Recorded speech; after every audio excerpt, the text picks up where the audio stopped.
how do other nations perceive those events, and how do other nations speak about those events? If Turkey's saying it wasn't a genocide, what are other nations saying? Today, the genocide issue is one of the problems of Turkey in international arena, because there are a lot of other parliaments, governments, states that acknowledge the genocide in their parliaments. They accept it through a resolution, and it creates certain problems for Turkey's diplomatic relations. And in a very awkward way, Turkish Foreign Ministry gives certain decrees every month or every year that what happened in 1915 was not a genocide.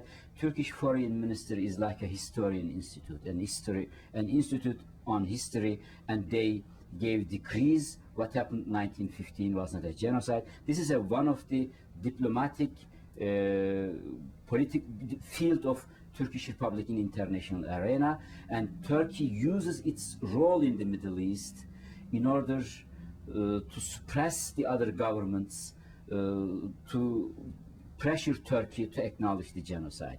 It is what happened in 2000 in America, for example. In American House, Senate and Congress, there was a resolution, and they couldn't pass the resolution because Turkey threatened the Americans.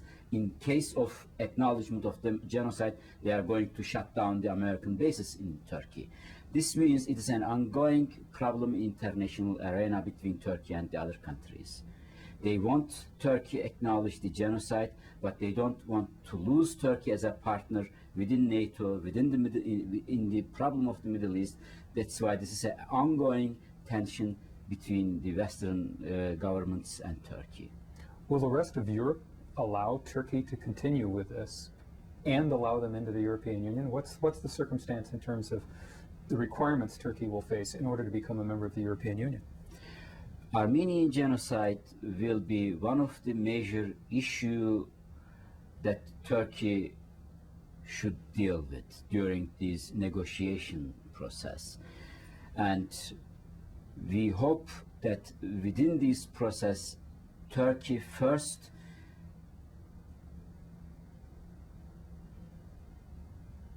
comes to terms with its past and face its history.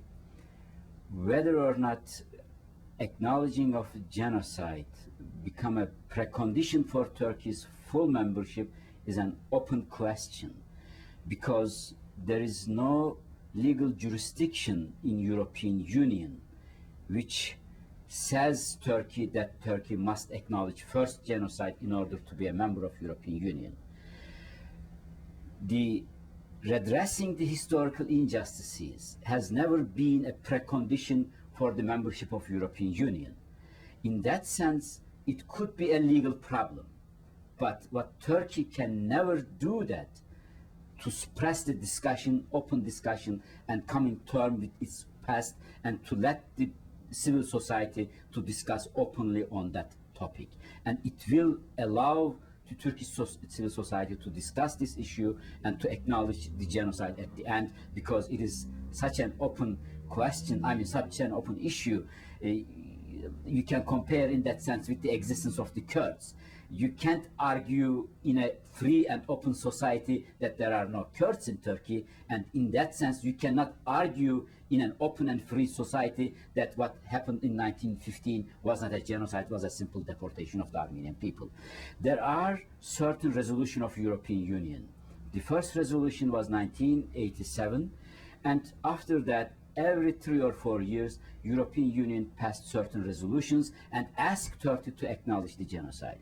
In 2004 December, in the last decision of the European Parliament, when the European Commission, when the European Union decided to start the negotiation with the Turkey, they again asked Turkey to acknowledge the Armenian genocide. That's why first thing what's going to happen is Turkey is going to change its curriculum. They have to. This is an open issue, and Turkish Education Ministry openly declared last month that they are going to change the curriculum. And there is a historian going on in Turkey. In Turkish education minister, there is a commission supported by the Belgian, by the Germans, and by the Dutch, and they are now using pressure on Turkey to change the textbooks. And there is an attempt from the Turkish civil society also.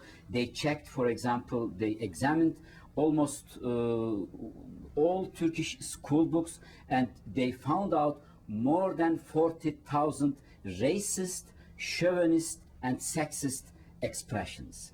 And now there is a movement in Turkey, and Turkish education minister also openly declared that they are going to change all these.